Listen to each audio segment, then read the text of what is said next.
Thank you, Amanda. Good morning. Thank you, everyone. It's so great to be here with you. I've had the privilege of being invited to teach at NDF several times now. So I recognize some familiar faces, uh, and I see some new faces. So one of the things that I noticed that's part of how the Dharma is being expressed in this day and age, it's a sense, at least this is how I felt it in my own with my own teacher. There's less of a sense of too much of a vertical um, relationship. So what I want to say is that I like to approach these sessions from a sense of more of a horizontal sharing than kind of a teacher, pontificating on a pedestal. And I think this is very congruent with the Buddhist teaching that tells us that Buddha nature is inherent to all of us. So what I want us, and this session is going to be like that. It's going to be more of a co-creation. We're gonna do this teaching together, and the wisdom is going to come from the field that we are all creating.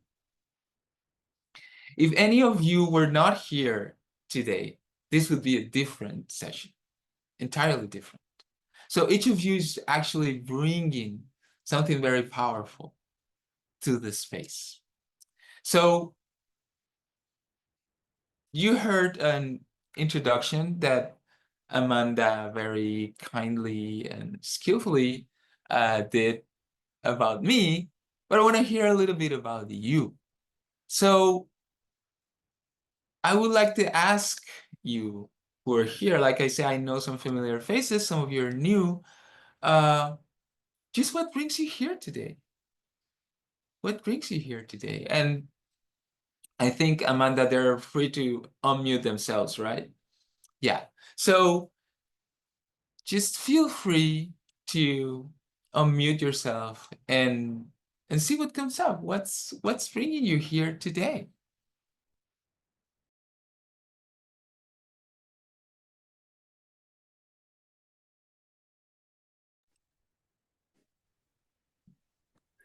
Santiago. Hi, everyone. I can go first if that's okay. I don't know if you Yes. can hear me. Yes? Okay. Yes. Good morning. My name is Andrea. I work at Wonderwell. I know a lot of you guys. And I've attended one other Dharma Sunday with you, Santiago, which I have a very strong memory of. It was really wonderful. So when I read the description of this Dharma Sunday, it just resonated so clearly because I've been saying for, I don't know how, 2 years now, like that my working edge is, how Trungpa said, the bad news is you jumped out of a plane and you don't have a parachute. The good news is there's no ground for you to land on.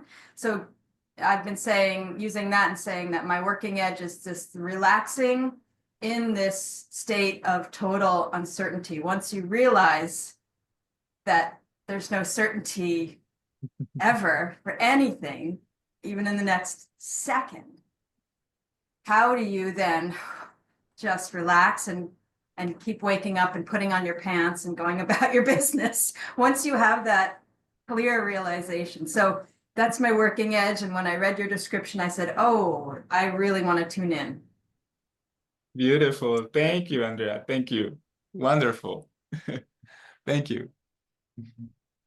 I think Dina wanted to go.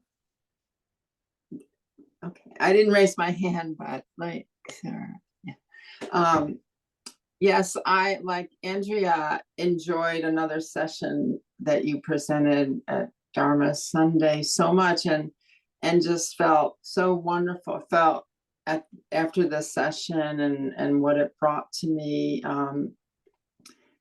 You're very welcoming and you have a lot to offer. And I like this approach that you've presented about us together instead of just the teacher present. I like that a lot. I feel I get much more out of it. Yes. So, but thank you and good morning.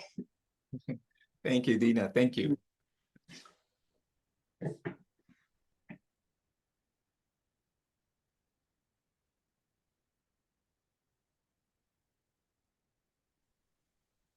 I'll jump in if it's okay. I'm Elizabeth. Nice to see some familiar faces and some new ones. I've been away from this community for about 10 months now. I had a lot of loss in my life over 2024 and came into 2025 with new intentions to re-engage. And when I saw the description of this, it felt like a perfect entryway for coming back into this Sangha. Thank you, Santiago. Thank you, Amanda. Thank you, Elizabeth. Thank you for sharing that. Who else wants to go? I'll respond a little bit. This is Dot. You were talking about vertical and horizontal, and to me, that's a lot about what we complain about these days, that everybody's in their silos. We call them silos, their way of thinking, and they're communicating with other people in that silo. And but when we do it this way with this other more like horizontal, everybody has their own experience and something to offer that we would never know about if we continue to just speak to other people that were just like us. The reason that I was attracted, I've been to maybe 2 or 3 of your events, and I have a lot of doubt. And I have a sense of everybody says nobody's going to do it for you. And I think that's true. And I think that I have to have a sense of agency when I think that's true.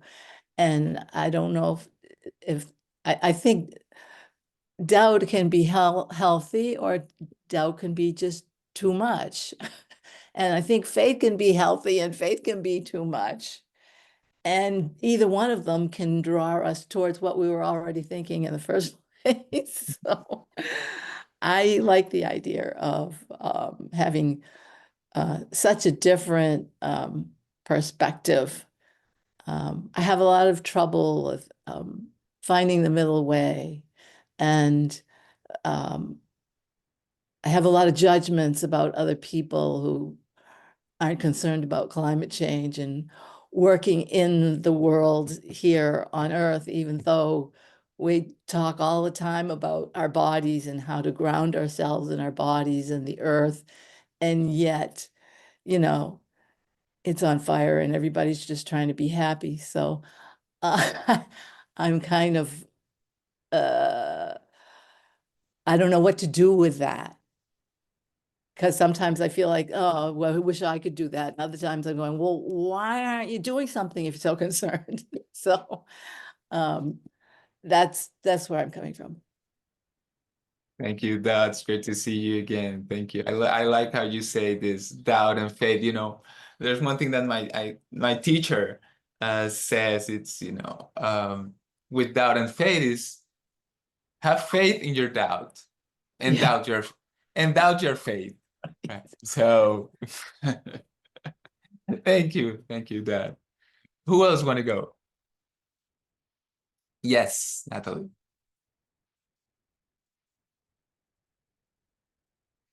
We can't hear you yet. Oh, Now. thank you for allowing me to speak, Santiago. My dad's Venezuelan, so I'm always happy to see other cultures and ethnicities and races that share Buddhist views. It reminds me that not all of us come with white skin and white background. And also for mentioning the verticalness of a lot of Buddhism in the past. I'm a nurse and a chaplain, so I get to see suffering and experience suffering with people that to this day still I'm discovering something new all the time. And when I look at some of my favorite statues of Buddha, he has these big, long ears. They're so out of proportion with the rest of his head. And it reminds me at all times to my biggest gift to that the universe has given me is the capacity to listen and to hear, and that it's an always growing thing. And it's what Buddha did the best. He listened, he heard. And I hope to grow in that capacity. Thank you. Thank you, Natalie. Thank you for bringing your big ears here to us. Thank you. Okay, Laura and then John. Good morning. I was drawn to this conversation because I have the Sunday scaries after being off of work for the last 2 weeks, and I felt like I needed a boost of some kind, and I already feel like I've received some messages. Andrea, your quote from Trungpa Rinpoche already makes me feel a little bit better about jumping out of the plane without a parachute, but there is no ground. So thank you for that. And just looking forward to being in community with some people for the next couple hours. And Santiago, thank you so much for leading this conversation. And Amanda, thank you for the back end. And thank you all for being here. Thank you, Laura. John. Okay. Yeah. Hello, it's Santiago, and hello, everyone. I'm John in Vermont.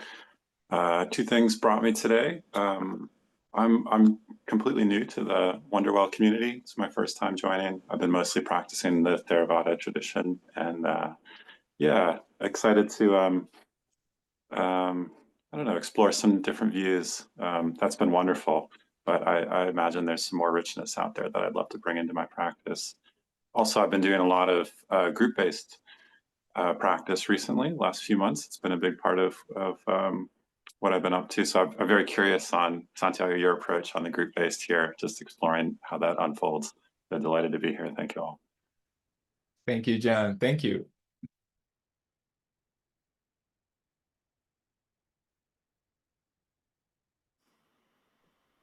Yes, Richard. Good morning, Santiago. Good morning, friends. I'm here to deepen my practice. I'm a regular participant in offerings through the Natural Dharma Fellowship. And I've mentioned this once before. This is my third time, Santiago, will be my third time enjoying your teachings. But one of the things I appreciate about NDF is, even though it's rooted in, these Tibetan lineages, there's an ecumenical spirit. John mentioned having practiced in the Theravadan tradition. Dot mentioned silos, and I just love that there's teachers from other perspectives and traditions that are invited to do these sharings with us. And I find you to be an incredibly skilled teacher. I have a foot in the Vietnamese Dharma stream as well, which is very influenced by Zen. And I've been a student, practitioner, and teacher in that order, in that tradition for almost 3 decades now, but continue to enjoy learning and growing. So grateful to be here. Thank you, Richard. Thank you.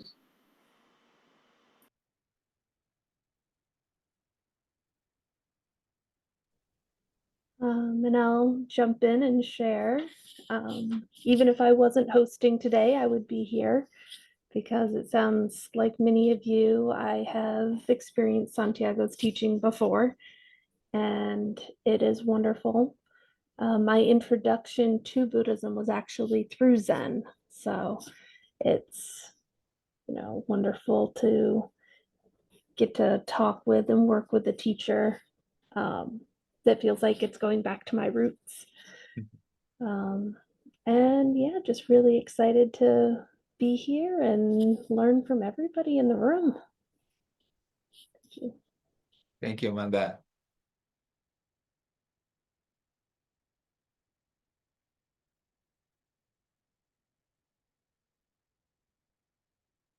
We have Margaret, we have Mina, we have Eric and Sue. Who wants to go?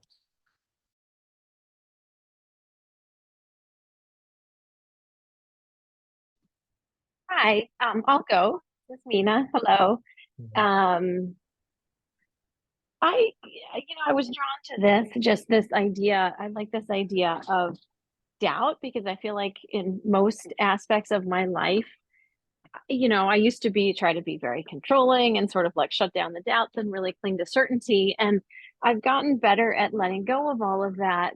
But I think there's still part of me, and certainly like most of the people I work with, that see doubt as a bad thing, right? And sort of I love that also that quote that was shared at the beginning about jumping from the plane and there's no parachute, but there's no ground. And it just feels like that really resonates for me where I am right now. So I'm excited to be here. I was especially excited after, I don't really know anything about you, Santiago, but after hearing all of these beautiful things being said about your teaching, I'm even more excited for this morning. So thank you to you and to Amanda for hosting us. Thank you, Mina. Thank you.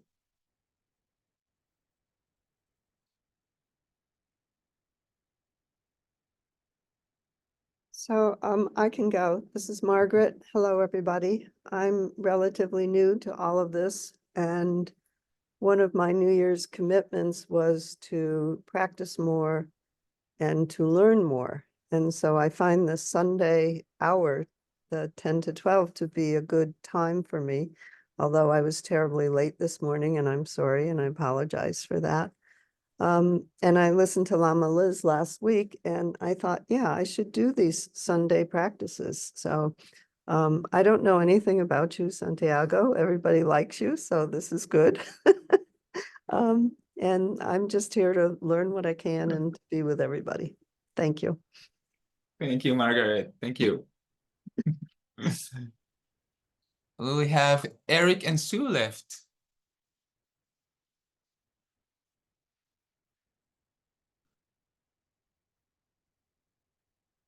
Would you like to say a little bit about why you're here today?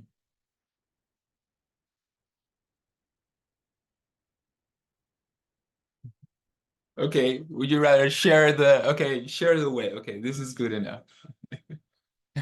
Well, thank you. Thank you all for sharing. Thank you all for, I don't know if you noticed that once we do this, there's something about the quality of the space that changes a little bit, right?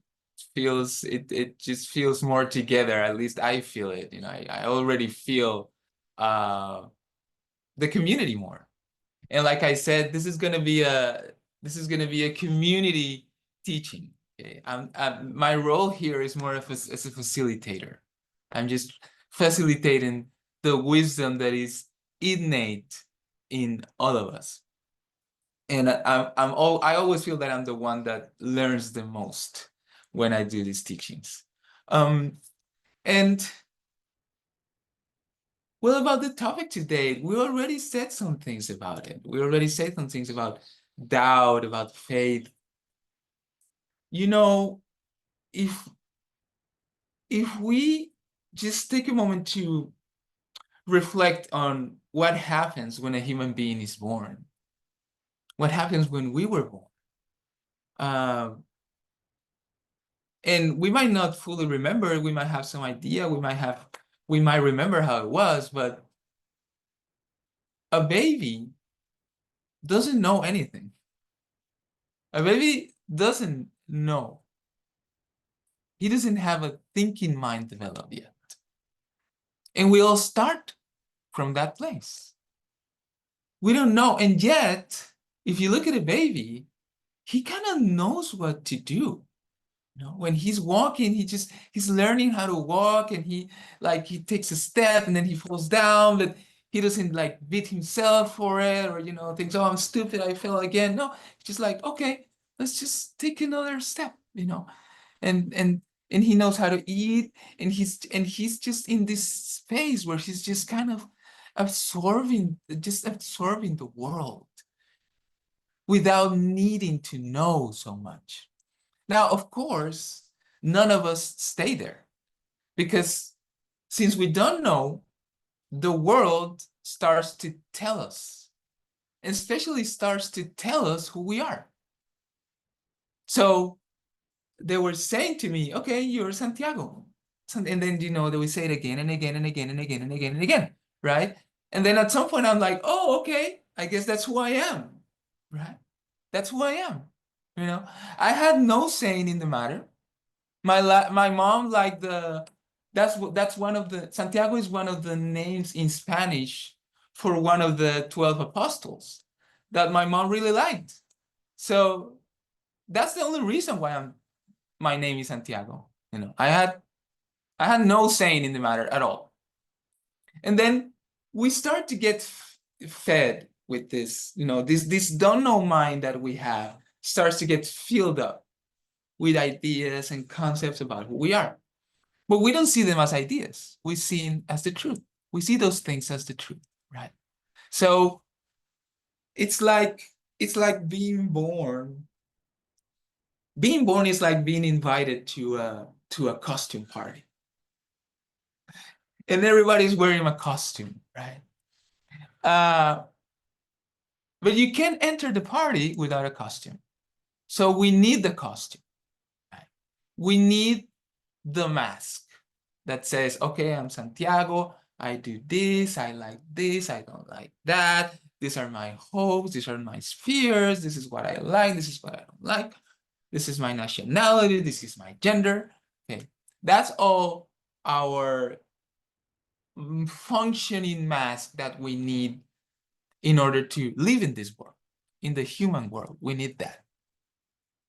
But when we start to question what that self is, it's kind of weird, because if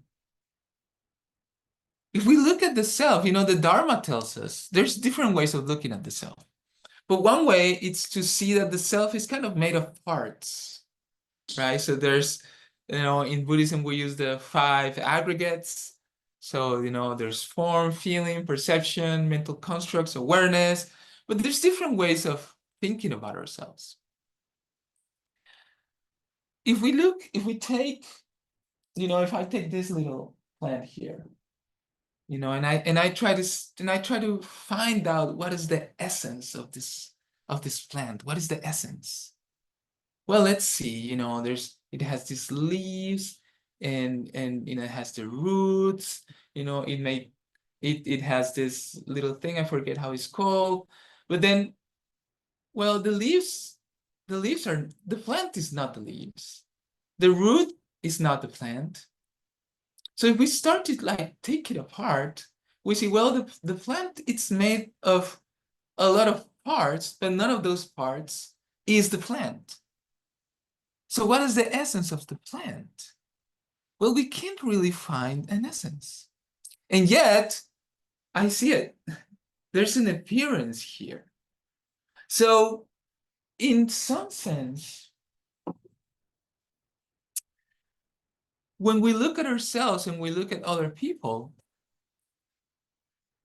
even though we feel and we think that each of us has an independent, permanent, separate substance core, when we look for it, we can't really find it.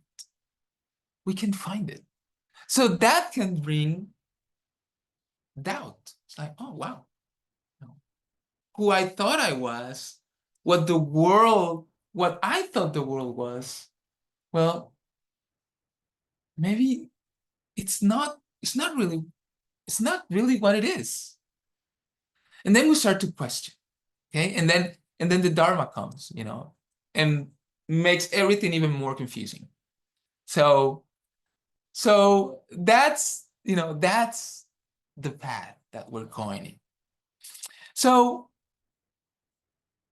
when we then start to study the self, I like to use this quote from Dogen Senji, who was a Zen master from the 11th century. He would say, to study the Dharma is to study the self. To study the self is to forget the self. To forget the self is to become one with all things. So when we can't find the self, we realize, oh, wow, there's no separation. There's never been any real separation. So how are we going to study the self now? I see this teaching as an expression of Western, a Western expression of Buddhism, because we're going to use some of the wisdom from the West as an upaya to investigate, to explore ourselves. We're going to use the tool of voice dialogue, which is actually a tool from psychotherapy. So we're going to use that as a tool to bring about, hopefully, some of the insights that the Dharma has to offer. So to give an example, also from the West, if we think of the self as a company, and some of you that have been here before have heard me speak with this example, but this is for the ones that are new, and also if you heard it before, sometimes there's something curious about the Dharma, we listen to it again and again and again and again, but at some point something clicks. If we think of the self as a company, we might ask, okay, so what is a company? So, what is Microsoft or Google? Well, so is the company the building where the company is located? No, not really. So, Microsoft started in a garage and now has buildings all over the world. So the body of the self was a cell at the beginning. You couldn't even see it. And then it grew, and then, it got a little bigger, and then it came out of the womb, and then it didn't have any hair, and then it got hair, and then maybe sometimes the color of the eyes change, the color of the hair change, and then start to grow up. It's, it starts it's always morphing, it's always changing. It gets more weight around certain parts, it's changing all the time. So, okay, so the company is not the building where it is. Is the company the name, or can that change? Well, a company can change its name, and a self can change its name. I mean, I can go tomorrow to someplace here and just change my name legally. Say, well, I don't want to be called Santiago anymore. In fact, I don't have to do that to experience how my name changes. My name changes all the time. Sometimes I'm Santiago, sometimes I'm Santai. Some people call me Santi. Some people call me Jiménez from my last name. Sometimes my name is Honey. Sometimes it's Sun. Sometimes it's Hey. And I respond to that. So the name is changing. The name is changing the place where it is, the body is changing, the beliefs change, right? I used to believe in the tooth fairy, not anymore. I have different beliefs now. So beliefs change, thoughts change, emotions change, possessions change, relationships change. So all these things that constitute the company are changing. So then what is the company? If it's not the name, it's not the body, it's not what it thinks, it's not what it feels, it's not what it believes, it's not what it fears, it's not what it hopes, then what is it? What is the company? Well, we can't say what it is. It's like an idea. It's like a concept. Because I can say Microsoft and we all kind of know what I'm talking about. But if I try to grab the essence of Microsoft, I can't grab it. Just like I can grab the essence of Santiago or Elizabeth or John. I just can't grab it. I can't grasp it. Because it's not really there as a thing. It's not really there. So what we know is that companies have employees or like departments. So you have the marketing department, you have accounting, you have insurance, you have sales, right? Well, in the same way, if I look at myself, I have like different voices, we call them. For instance, there's the voice of fear. There's the voice of hope. There's the voice of joy. There's the voice of sadness. These are like different departments or employees of the self. So what we're going to do today in a collective way is we're going to explore some of those voices. And it's very straightforward. I'm going to model it.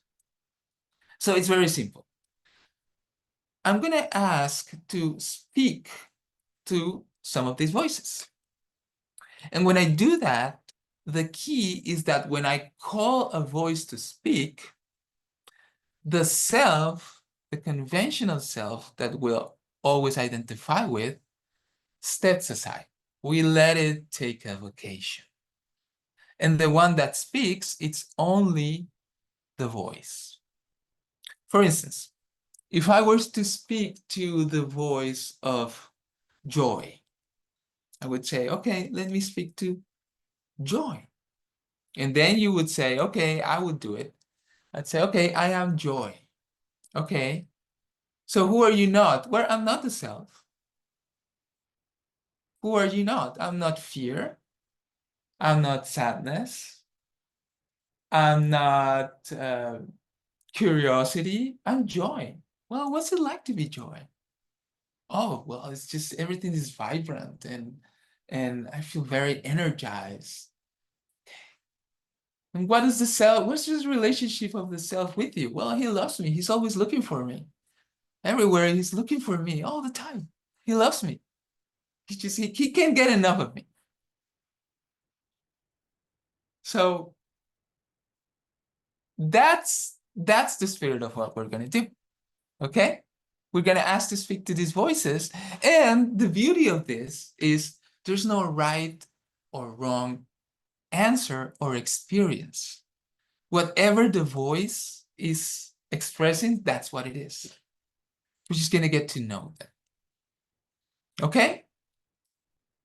So, for those of you that have done it, I know that, you'll have no problem. For those of you who are new, you'll catch it right away. Okay? Catch it right away. Okay. So remember, the key is this. When we ask to speak to a voice, we are no longer the self. Okay? We are the voice. Just the voice. So, well, there's a voice that I think we really want to speak. And this is the first voice that I'm going to call.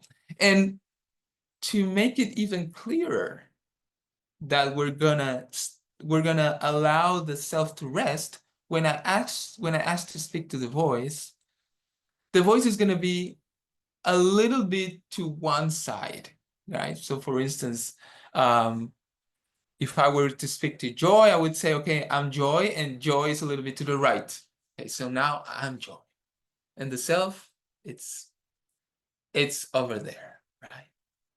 So this voice is a little bit to the left. So when I ask to speak to it, just move a couple of centimeters to the left, and then you'll be in that voice, okay? So if you would please let me speak to the voice of doubt, okay? And this voice is a little bit to the left, okay? So take a moment to go to the left, and I'm going to ask, and you can say it out loud. So who am I speaking to? You are. I am doubt. And you can say it a few times. So who am I speaking to? You are. I am doubt. And now, this is going to be a dance. So you can freely mute and unmute yourself and just go ahead and see. So you are doubt. So what is it like to be you, doubt? What does that mean? What are you like?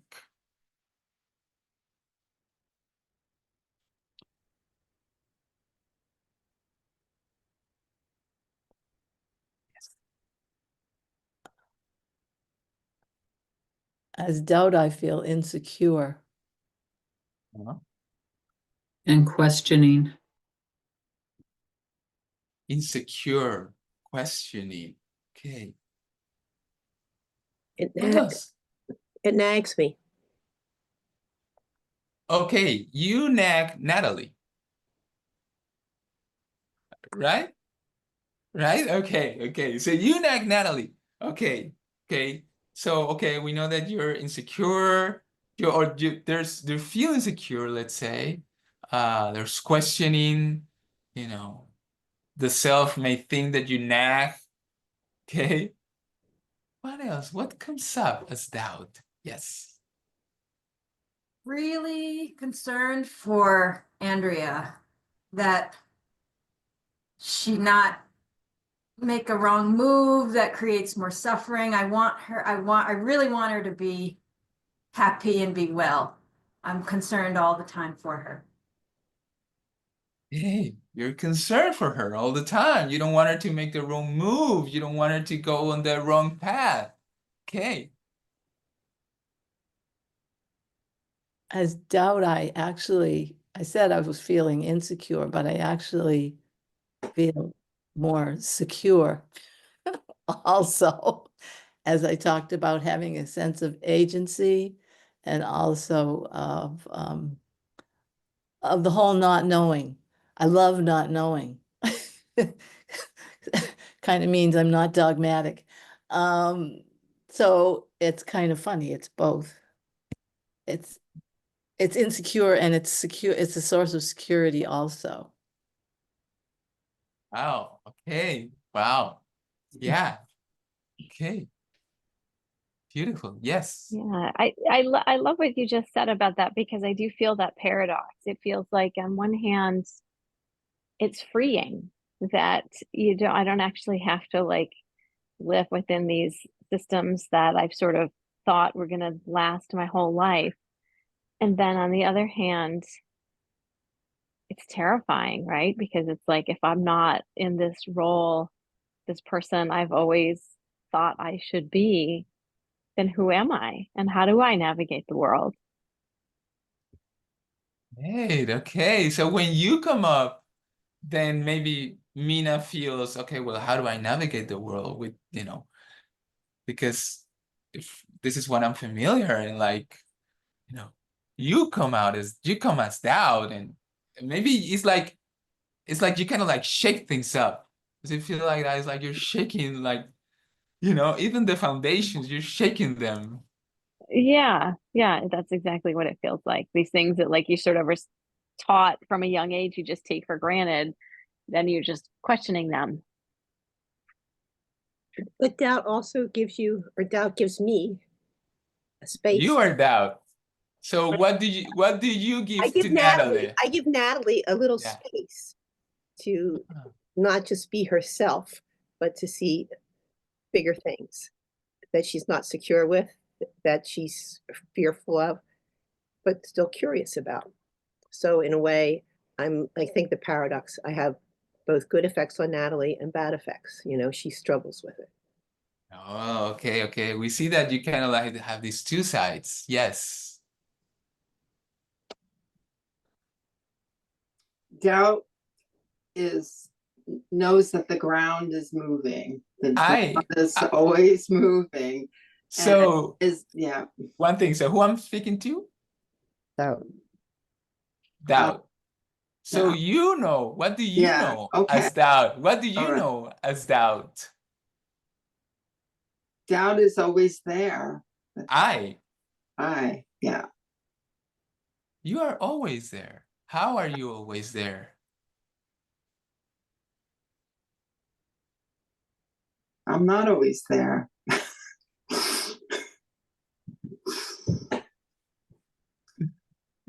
What happens when you are there as doubt? It's always changing. Doubt is part of change. You are part of change. Yes. Interesting. Kind of like what the Buddha was saying about impermanence. Mm. Okay, yeah, go ahead. I don't know who you're pointing to. To you. Okay, good. Mhm. Hi, I am Doubt, and Yes. I'm always challenging Margaret. I make her life safer. I also make her life more difficult because I never let her accept something at face value. I make her go deeper. I make her question. I make her wonder. I think I expand her horizons, but I don't make her life easier. Beautifully said. You know, maybe I'm wondering if you had something to do of how the self actually looked for and found the Dharma. I'm I imagine that's true. I imagine that I was involved in it. Margaret used to be Catholic and had so many doubts that she's seeking something more, I don't know, more something. Wonderful. So let me ask all of you doubts. Tell me about your relationship with the self. How does the self see you? Tell me about that. I can continue. I think I'm very appreciated. I think I helped Margaret a lot along the way in on all sorts of levels. And I think she appreciates that I'm there at her elbow, saying, "Are you sure about this? Have you answered all your questions? Where do you want to go with this?" Wonderful. Have you answered all your questions? Yes. Who else? How's your relationship? Yes, go ahead. So I think that Andrea sees me as like a core value. So I too feel appreciated. I think she sees it as me, Doubt, as deeply connected to her intellectualism and her skepticism, her questioning, which leads her to curiosity, which leads her to learning. But I also see her putting me like telling me, okay, it's time. I'm going to put you aside now in favor of things like intuition and trust and openness. And so I feel like she sees me in like opposition to those qualities. Oh, okay, okay. She sees you as opposed to intuition and trust. Okay, I see that. So what do you do when she does that? When she puts you aside? Well, I suppose I have to stand down in order to allow her to take steps, and I'm always there because I'm never sure that it's the right step, but I do recognize that if I'm too strong all the time, she can't take steps, and she just has to keep going through life, keep walking through life. So I know once I've said my piece to her, I know that I can back down because I'm going to be factored in. Okay, wonderful. Yes. As doubt, I gift Natalie with a lot of insight and a lot of awareness, but Natalie isn't always receptive. And I just kind of step back and hang out because I have trust that somewhere it's going to happen. May not be in my time span, but it will happen because that's the relationship I have with her. Oh, hey, beautiful. I like how you say that you as doubt have faith that it will happen. Beautiful. Okay. Yes. So Amanda views me as a sort of an annoying necessity. It's like asking a little kid to help you make cookies. I'm the little kid trying to help her make cookies. Okay. Wonderful. Okay. Beautiful. Yes.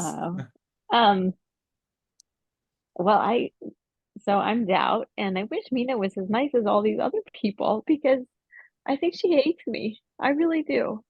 I don't think she sees how I have tried to help her and tried to protect her, and have been a really big part of helping her kind of become who she is, but she just doesn't like me. And she's getting a little better. She's not like locking me in the closet anymore and stop, like in the dark. She's opened the door and she lets me come out. But I get the feeling there's times when she'd really like to just stuff me back in that closet. Thank you. Thank you for sharing that. And well, actually, you're helping us go to a next step.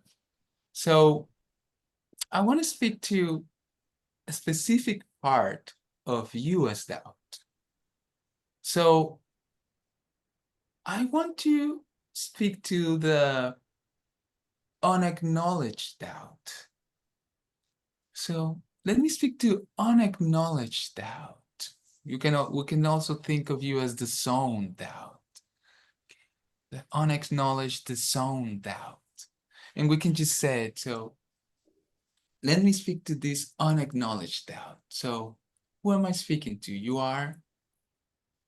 I am unacknowledged doubt. I am the unacknowledged doubt. And so let me ask you, why is it that you are not being acknowledged?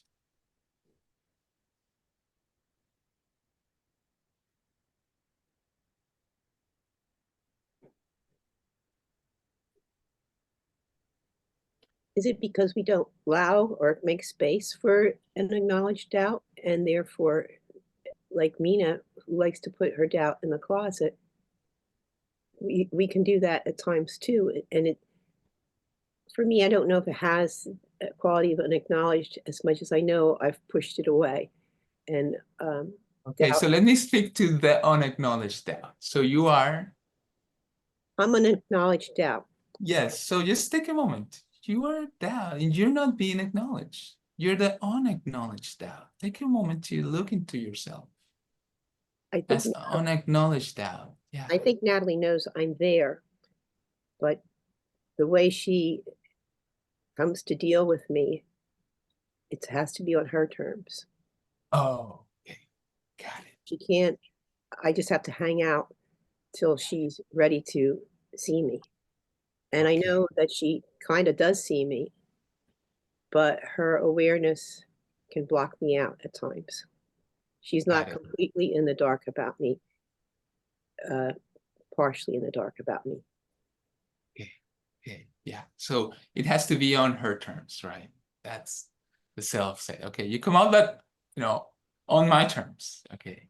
Okay. Beautiful. Yes. What else? What comes up? Yes. I'm the doubt that would cause problems.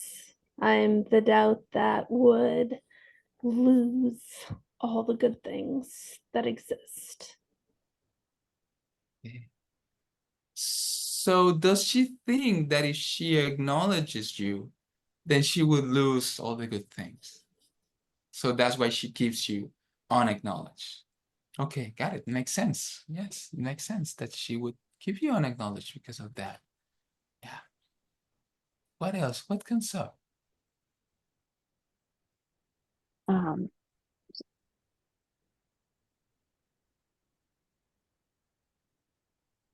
We can start with Mina's unacknowledged.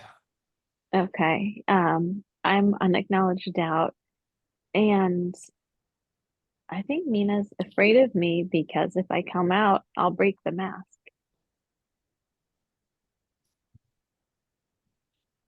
Yeah, I mean, it makes sense that she's afraid of you because, yeah, you would bring down the mask. So, yeah, beautiful.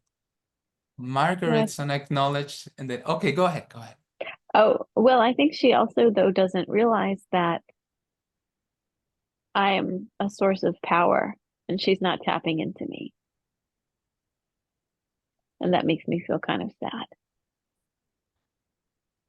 Beautiful, beautiful. Thank you. Margaret's unacknowledged doubt, and then Dina's. I am unacknowledged doubt. I don't really exist for Margaret. Doubt has taken over all the territory. And this is the first time anybody's ever talked to me. But I don't feel like I have any role for Margaret, or I help, or I'm even there. Yeah, you're super unacknowledged. Yeah, you're super the zone. Yes, thank you. Thank you. Thank you for speaking up. Beautiful. Yes. I find this so interesting because I'm doubt, and I want Dina to acknowledge me because it will be better for her in the long run than just leaving it aside. And it otherwise it'll just be there for a long time. Yeah, to when she's ready to look at that doubt, that unacknowledged doubt, when she's ready. To look at you. Yes. Yeah. Yeah. Beautiful. Yes. Andrea's unacknowledged doubt, and she kind of knows, but she pretends she doesn't know that I'm here.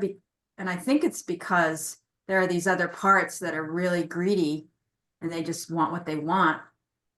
They want to get something. And so they convince her to ignore me. But oftentimes I feel like I'm right when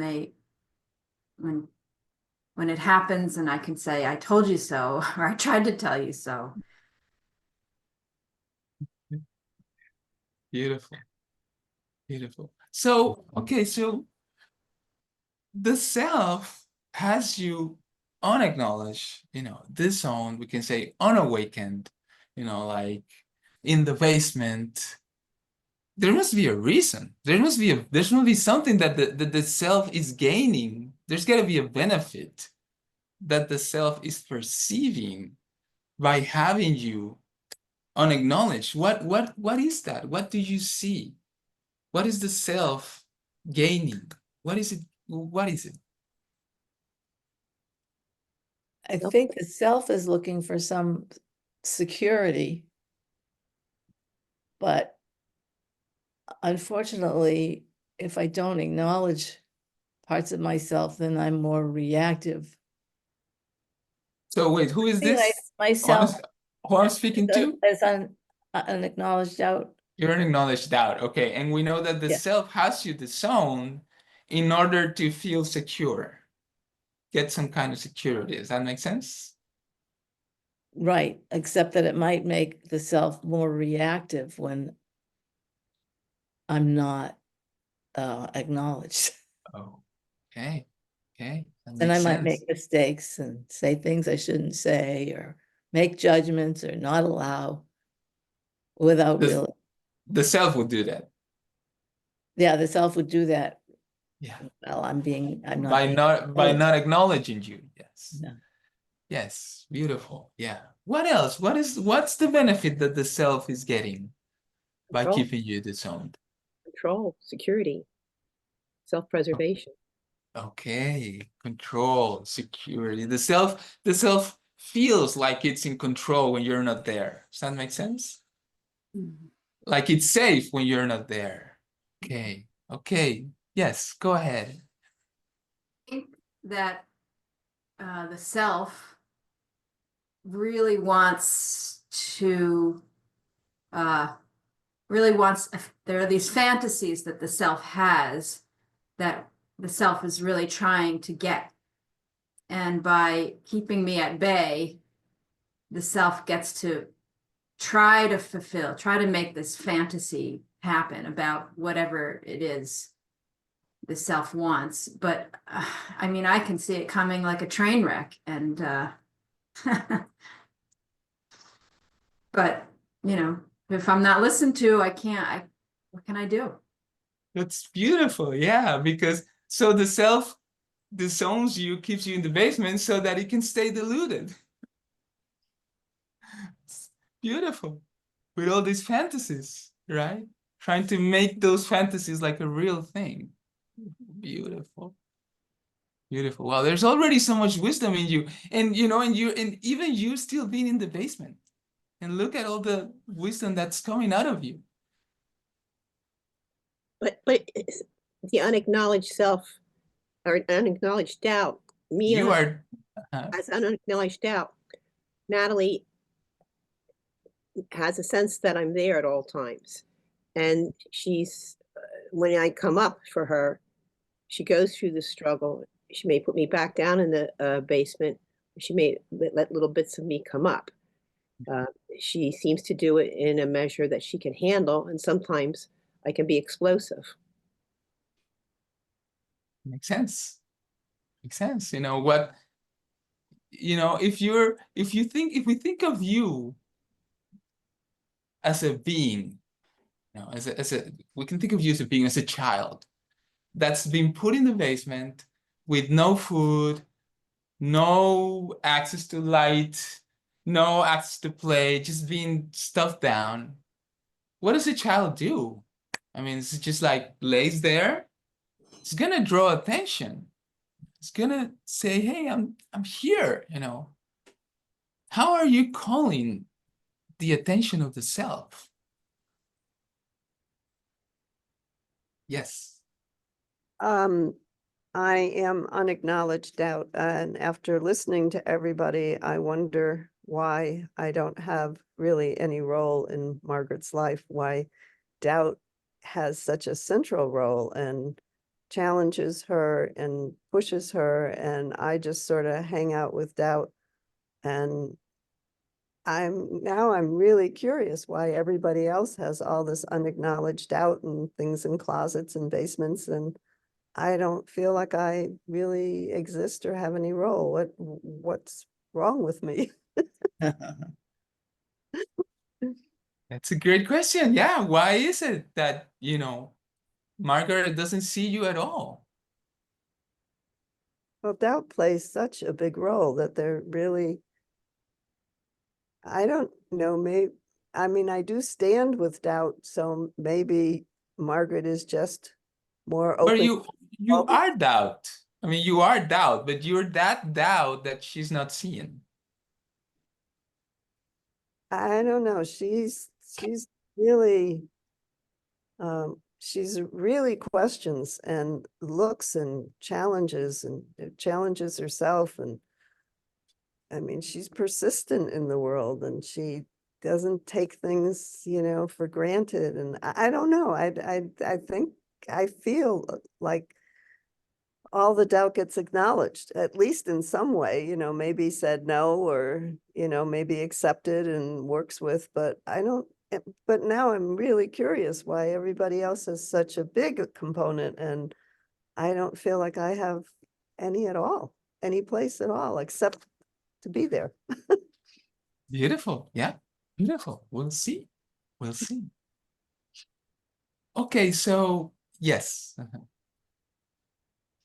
So, as unacknowledged doubt, I think there have been times when I have been acknowledged where rumination has kicked in and like an endless chain of problem solving and thinking and wanting to control the situation, which is exhausting at times.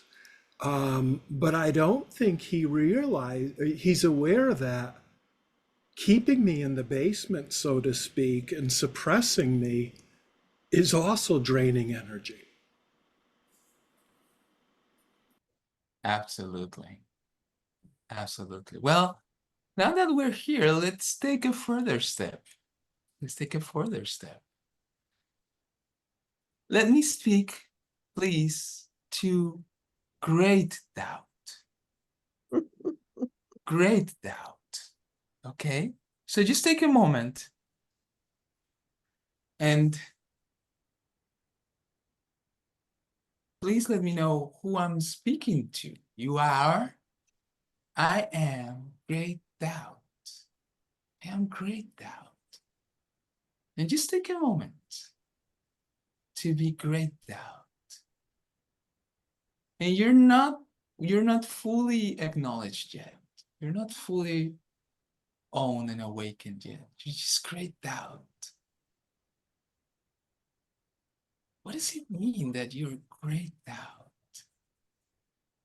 I am great doubt, and I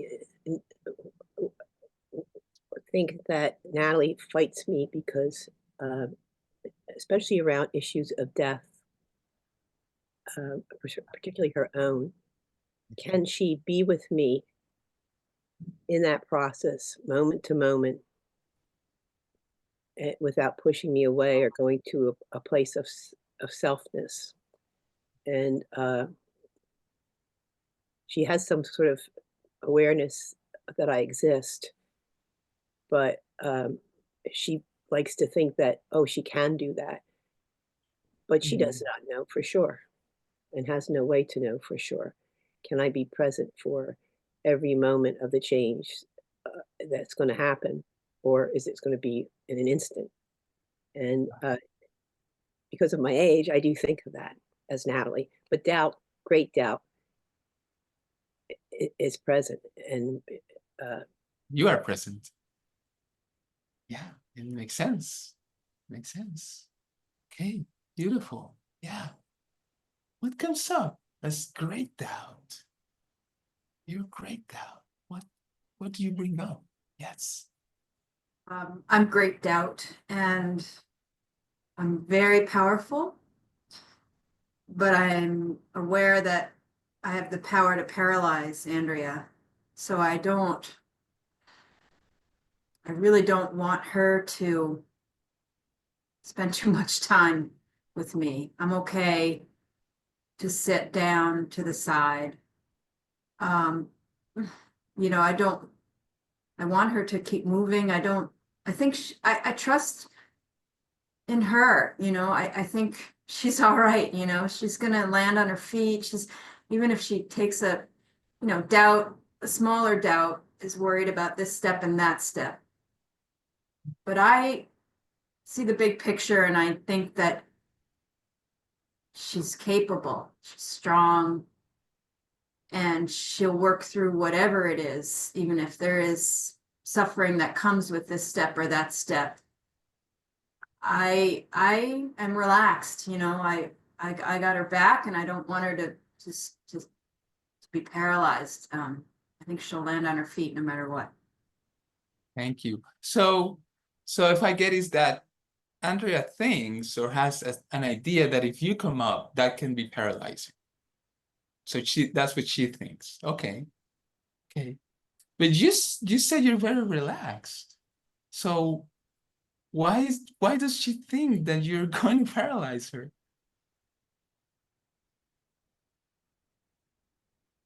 I think that she thinks a lot, very deeply about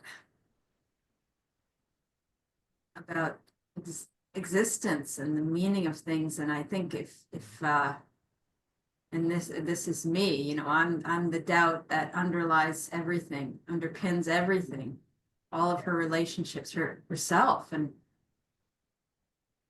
if she goes too far or spends too much time in my shadow or my sphere of influence, I sometimes I think she might stall out, and that's not the effect I want to convey to her. It's not the effect I want to have on her.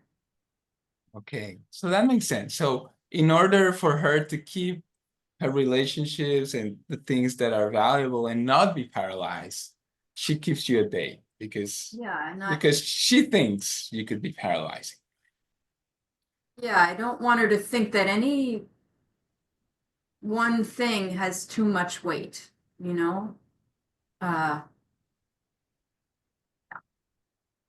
beautiful, beautiful. Thank you, thank you, thank you.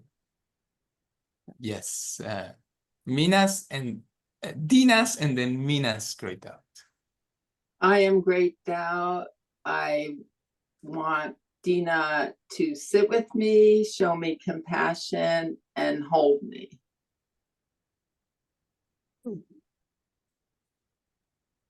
Thank you. Thank you. I wonder what would happen if she would do that. I just wonder.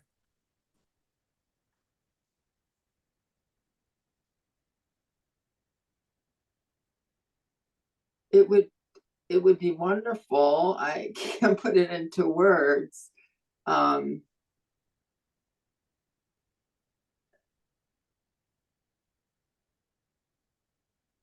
there were. Yeah, a lot of Dina's time is spent ruminating and, you know, and planning and what if and all that. So if she held me and showed me compassion, a lot of letting go would happen and she could live her life. Thank you. I'm having a sense that we'll get to see some of that probably. But okay, we go with Mina's great doubt and then Margaret. Okay. I am great doubt, and I'm really grateful to Mina because in 2024, she just let me like out of the stables and let me just out. I'm picturing like I was like a horse race, and I'm just like going. And yeah, I pretty much ran roughshod over her life in 2024 and made it a really hard year. But I'm also hopeful for Mina because I think that by letting me out of the gates, I think that it's creating an openness for something different. You definitely create an openness for something different. That's for sure. In Zen, we say small doubt, small enlightenment. Great doubt, great enlightenment. No doubt, no enlightenment. Okay. I feel like I should be the Buddha by now. Well, I am great doubt. I am always with Margaret. And there are times when I know, because she asks me to just rest a while. And so we take a walk or we do something calming.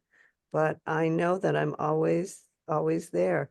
We work on some hard issues together. I think it was Natalie who mentioned death. I mean, I'm older and death can come at any time. And great doubt is helping me. You are helping her. Yes, help.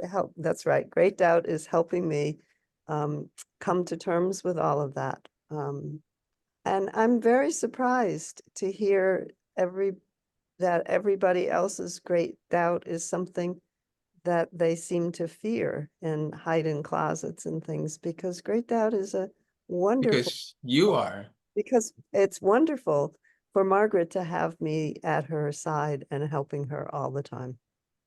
Except when So, she asked me to take some space. so as this great doubt, and we're speaking to you, you're just, coming, into being as this great doubt. So we know why the benefits that the self gets by not owning you as great doubt. It feels secure, it kind of knows who he is, who she is, the world is kind of held in place, or at least she tries to feel that, or he tries to feel that. So let me ask you, as great doubt, not fully acknowledged yet, what are the costs of having you disown? What is the self missing by you not being known as great doubt? Yes. So I have a very interesting relationship with the self. Myself appreciates me and sees me as the road to enlightenment, but in kind of a frantic way. So she doesn't actually see me. She thinks she does, but she doesn't. And when I come up, it's very grasping. She's grasping. So I feel welcome, but also unseen. And I think she understands the benefit to me, but she doesn't know how to benefit from me. Because if she'd know, then it wouldn't be you, it wouldn't be doubt. It's something that she knows already. You're not something that she knows. You're great doubt. Yeah. Yeah. What is the self losing? What are the selves missing by not fully acknowledging you? This great doubt. As great doubt, I see Natalie liking the security and liking some circumscribed aspect of herself. But I also see that she has incredible anxiety about this. That's gets in the way of meditation, gets in the way of being present, gets in the way of hearing others, acknowledging her own suffering and the suffering of others. And I have a lot of empathy for Natalie that she experiences that. So I feel dedicated to her to stay in the game, to stay there with her and help her get comfortable with me. And she does, and she is, and it's an ongoing process. And I also open up her eyes to see that anxiety isn't real. And it's just the way Natalie goes through the experience of moment to moment. And I feel dedicated to her for having that responsibility to her. Yeah. What?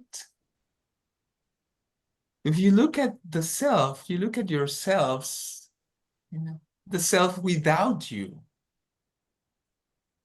What are the costs? What's the cost of not owning you fully as great doubt? What's the cost?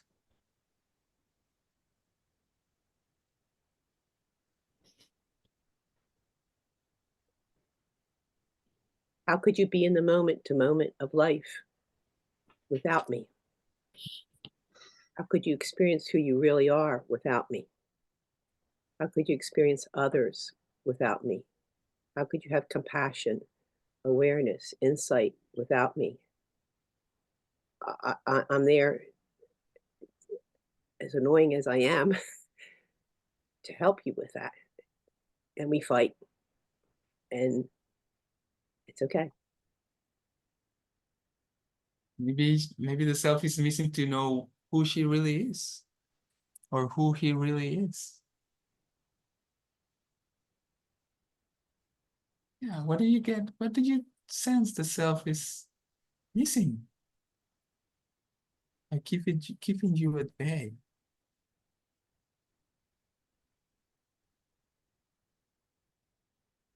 Self, Andrea, she's missing out on freedom and a lessening of suffering. And she's got to proceed at her own pace, but she's met the path. She's working with getting to know me and being more relaxed with me. So to her credit, because if she can relax enough to spend all of her time with me, really embrace me, then she will disappear as a self, and I understand that that's very scary for her, for any self. So it's like a suicide mission in a way. So I'm not, she can take her time, and but I'd like her to really work more on being comfortable with me, because I am the truth. I am freedom. I am awareness. I'm the truth of what is.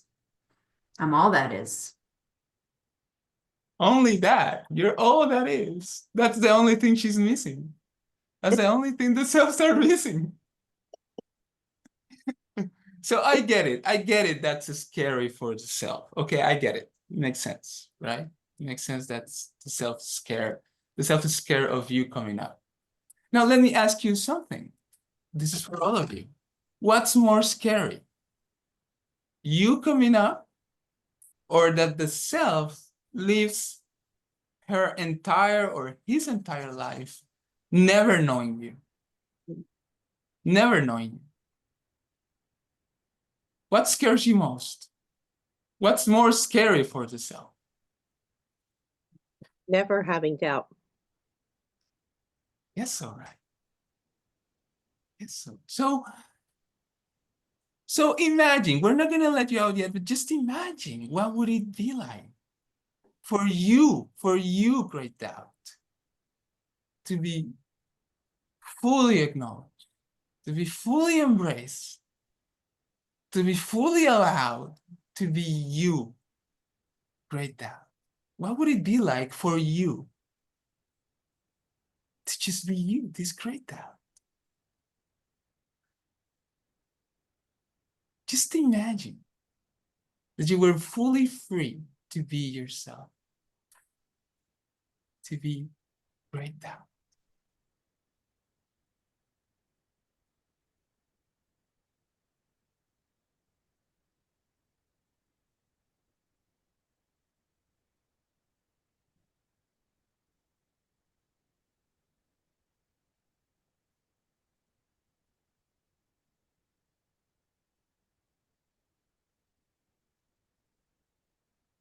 I would be like that newborn child coming into the world and experiencing it moment to moment from a totally different perspective without the circumscribed Natalie. And I would have more openness like I don't have now, but I only kind of imagine and wish for. Wow, like it sounds like a rebirth. That is like actually being reborn. Yes. Yes. What would it be like? Just imagine if you were fully embraced, fully welcome. Oh.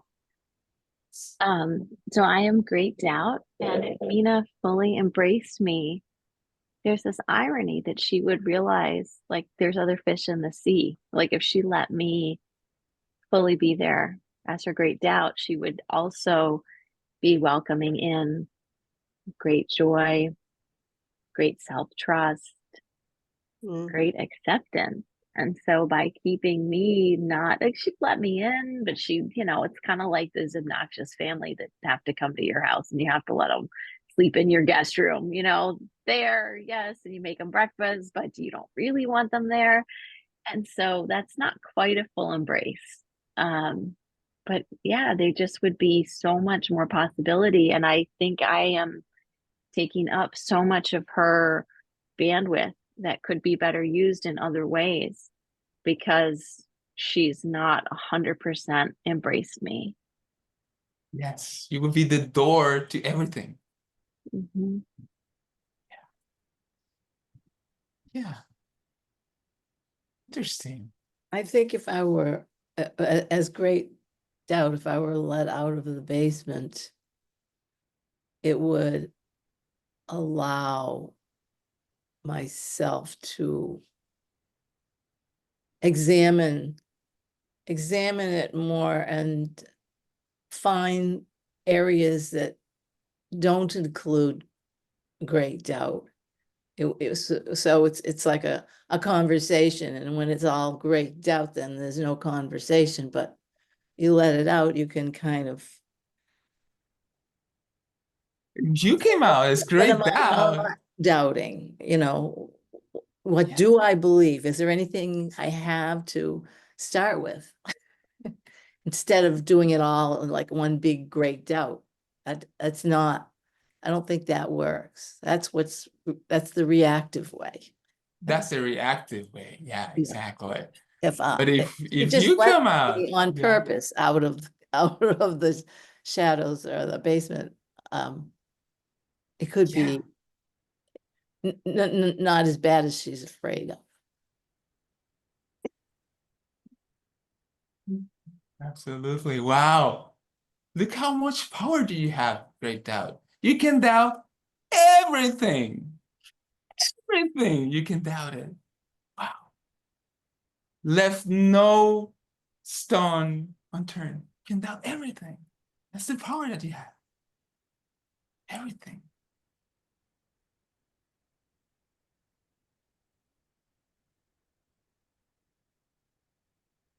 Yes.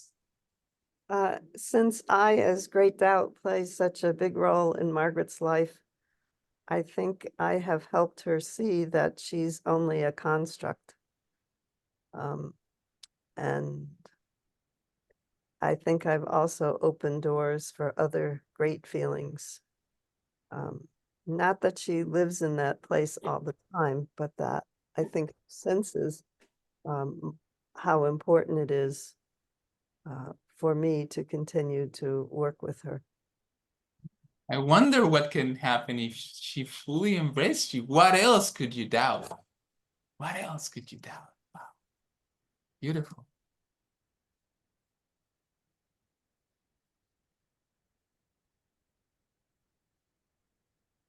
Well, I don't know if we're quite ready.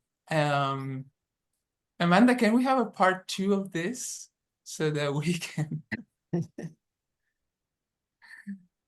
Because we have half an hour. I mean, time's running out, and I wonder if we're just willing to do it, just to embrace great doubt, just to do it, see what happens. Okay, so let me speak, please, to great doubt, fully owned. Let's say I'm going to give you 3 words. Great doubt, fully owned, fully embodied, and fully empowered. Great doubt, fully owned, embodied, and empowered. Owned, embodied, and empowered. So let me speak, please, to great doubt, fully owned, embodied, and empowered. So who am I speaking to? You are? Great doubt. I am great doubt, fully owned, embodied, and empowered. And just notice what's it like to be you. Take a moment. Take a moment to just be you, to be great doubt,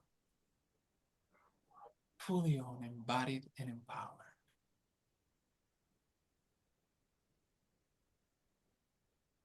Just notice. Yes. Fully owned and embodied, there is no fear because there's nothing to lose. There's I doubt everything, so nothing is real enough to trigger fear or concern. Wow. Nothing is real enough. You have the power to see that nothing is real enough to trigger fear or concern.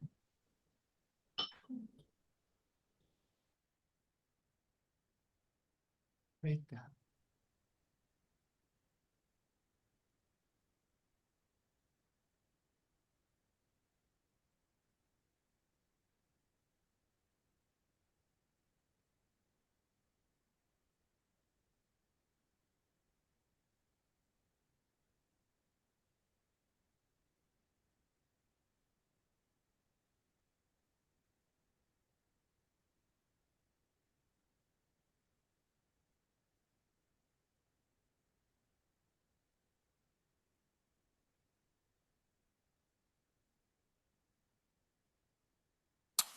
As great doubt, I have more of a sense, an embodied sense of playfulness and joy, curiosity, an ability to just enjoy the unfolding.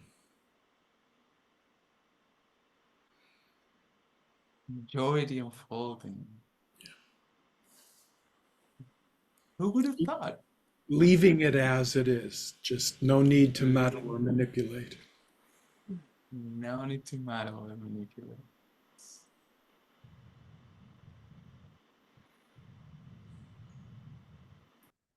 So, as great doubt, when I'm fully embodied and embraced and empowered, I just have this beautiful vision in my mind of like me and Mina dancing, and like it's sort of like this ballroom dancers that just so gracefully and magically like go through everything.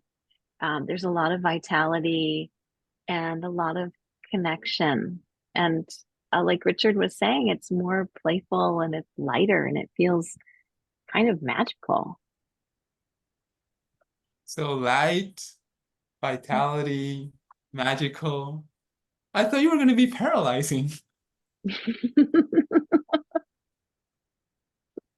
Well, that's what the self thinks, right?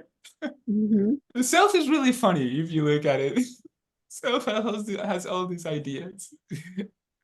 Yeah.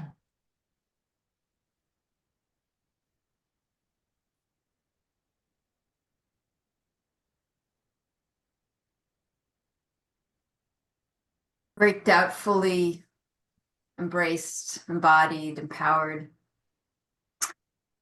And I'm joined fully with Andrea. Andrea has come into me, and there's the sameness, There's no more you and me. We're just here, we're relaxed. And yeah, I agree with Richard's great doubt. We're flowing. Just is. Things just are. Things just are. And there's no keeping score.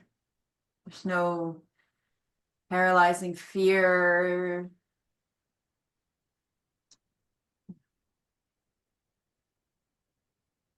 Peaceful.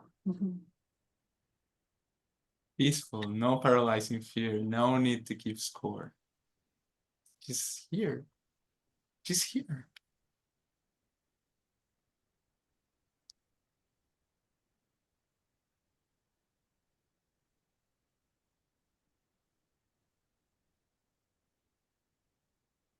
What would you say is your gift to the self? What do you bring to her life, to his life? It's great doubt. I'm allowing Natalie to widen up each moment to moment. I'm allowing her to release a lot of stuff that she likes to carry with her. I'm bringing some vividness of color to her, vision and awareness of stuff that's minute, like atoms and electrons, and yet something macro too, because that's how I exist. I am allowing her to be comfortable with me, and she's allowing me to be comfortable with me as well. So we're having an amazing sense of Natalie as something other than just Natalie, that she's both me, great doubt, and some self might come in there. She kind of likes to hold on a little bit, but it's kind of flittering away. Can you doubt, as great doubt, can you doubt that self that's coming up? I can see that self for Natalie just doesn't work. And I can help Natalie feel comfortable with that. And I can help her appreciate what I have to offer and not be stuck in a place where she's been for a very long time. And she's liking the colors. She's liking the insight. She's liking her self-understanding. And I'm being supportive of that for her. And her, sometimes that need crops up that she's going to crawl back to the old way. And I can be there for her and say, it's okay. It's part of who you are. You just didn't see it before. Maybe you can even doubt her existence. Who knows? On some level, but I don't know if it's important or not.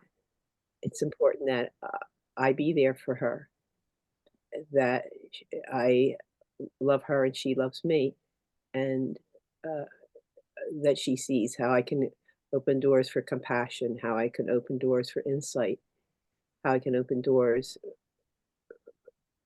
just to breathe. And she's liking it. You can definitely do that. You can definitely open doors, for sure. Beautiful.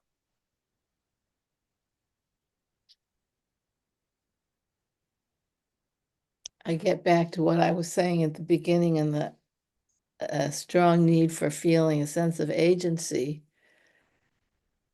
And when it's all out there, then I think I have a choice, which is agency.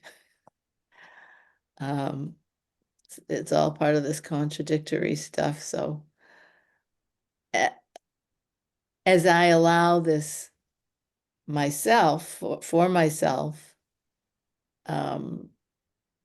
then I will be less judgmental of other people who are having the same problem, which happens to be everybody. So It's to be everybody. Yeah, you can see that. might make me less reactive if I find that I'm in the same boat. For sure.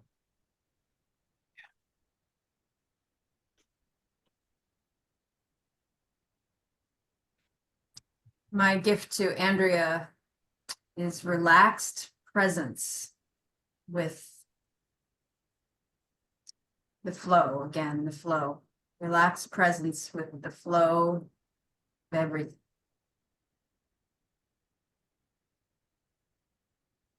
Beautiful. Relaxed presence. Yeah. Relaxed presence. So now let's see what happens if we speak to what seems to be your opposite. Let me speak to great faith. Let me speak to great faith. So take a moment and let me please speak to great faith. So, who am I speaking to? You are? I am great faith. I am great faith. Take a moment to be you. Be great faith.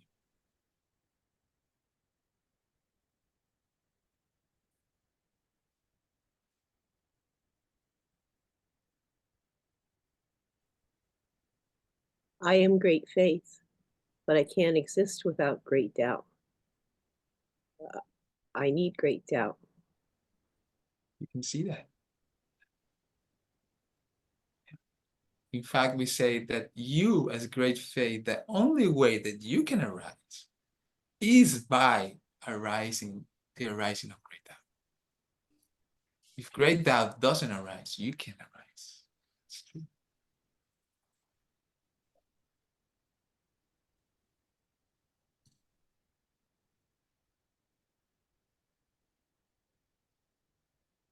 Great faith, and I'm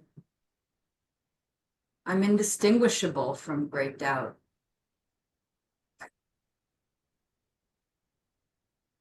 The exact twin, I'm the same.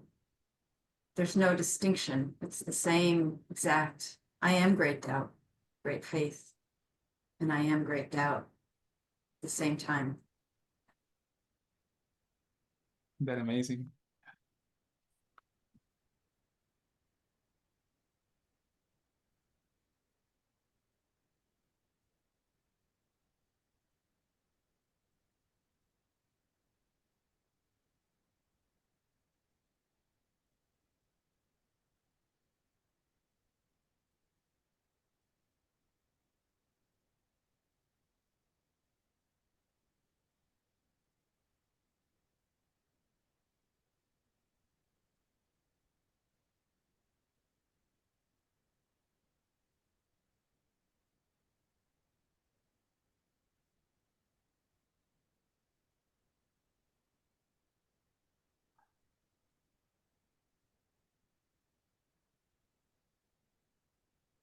When you look out into the world as great faith, what do you see?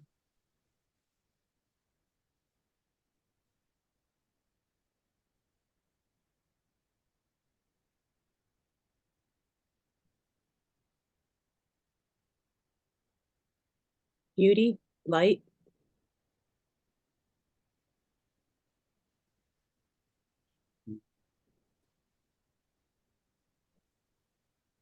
Peacefulness and abundance. Peacefulness and abundance. This moment, This moment. I have a really clear visual come to mind as great faith. Like at first I picture myself like the pair ice skaters, and like, you know, the woman is always doing these beautiful things that's like being held up, and so it's like that, but in sort of like a flowing goddessy dress, and then she just like jumps down and does all these twirls and is like skating on her own with such grace, and like still like the flowy goddessy outfits, not the little tiny leotards like ice skaters really wear. And I just see this, yeah, just this grace of navigating all of it.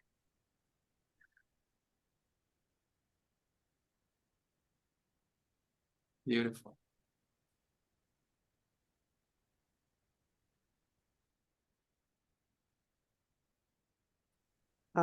This is Margaret. I see cohesiveness, coalescence, perfection in a way, that everything is the way it's meant to be. Everything is the way it's meant to be.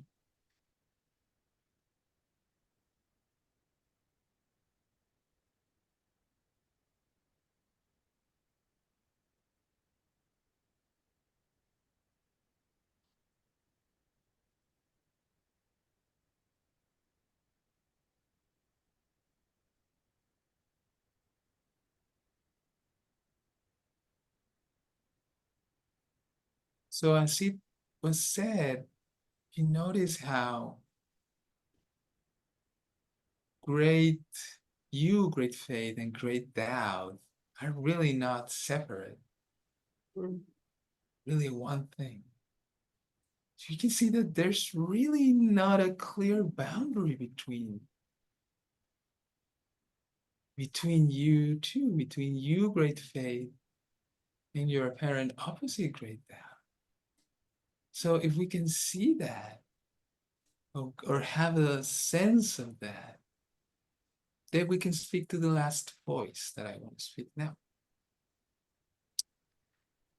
If you please let me speak to the voice of no boundaries. No boundaries. So just take a moment to settle yourself and let me speak to no boundaries. So who am I speaking to? You are. I am no boundaries. I am no boundaries.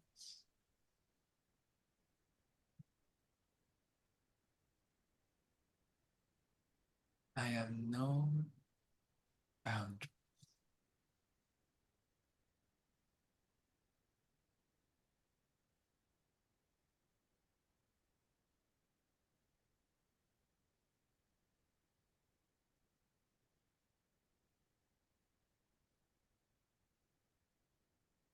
Just notice what it's like to be you, no boundaries.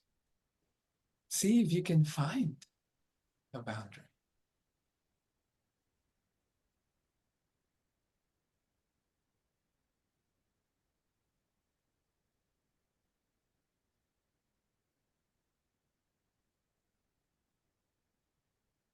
A limit, a border.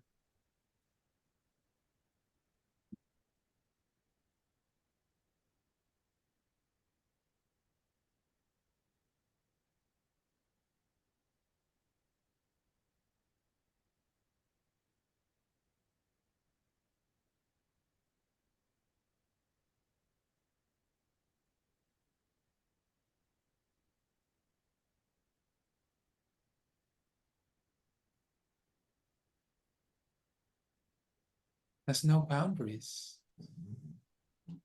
What's your gender? You have no gender.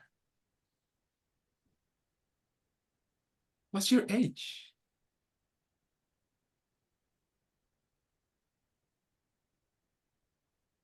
Ageless.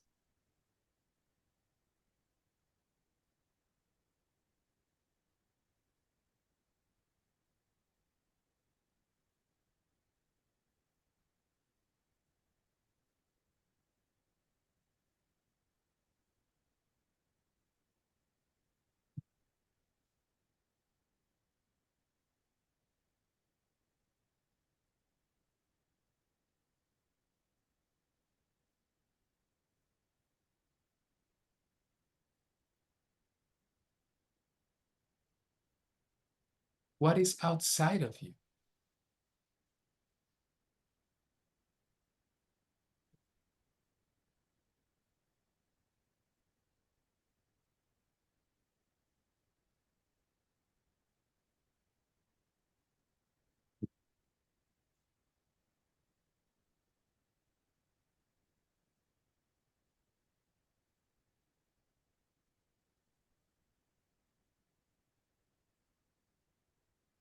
What's your shape?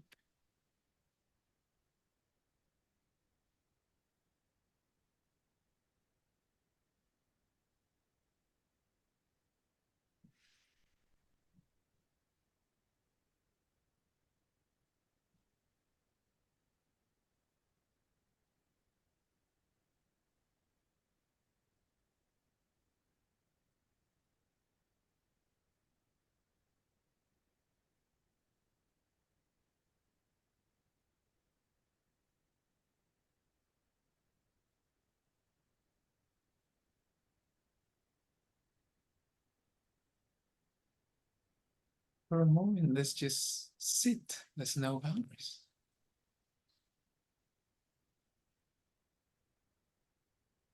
How does no boundaries meditate?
One master said that there are no Buddhas apart from sentient beings. And there are no sentient beings apart from Buddhas. So I want to thank all the Buddhas that are present here for the amazing wisdom that you brought. It's really my privilege to be with all of you.